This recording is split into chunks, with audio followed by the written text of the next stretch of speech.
Ayan, good morning mga kabibilab ko. Magluto na naman tayo mga cooking ina. Ayan, magluluto ako ng tilapia na prito na sinigang. Diba? Prinito ko and then isisigang ko. Kasi kinontent ko yung prito. Kunyari half cook.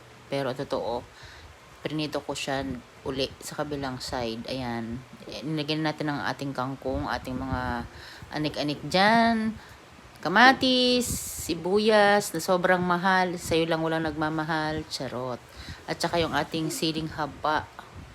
O, diba? Tapos konting, ano lang, konting sabaw lang. Tapos, yan, inibabaw natin yung tilapia kasi yung tilapia naman ay luto na. So, kailangan maluto yung kangkong. Kaya pinaka-ilalim ko. O, diba? Thank you for watching. Yehey! Bakasyon ng estudyante kaya tayo pahinga sa hatid sundo. Siyempre, dito tayo sa bahay. O, kaya enjoy lang. Content lang. Luto-luto. At siyempre, lagi tayong kain-kain lang. O, thank you for watching. Good morning.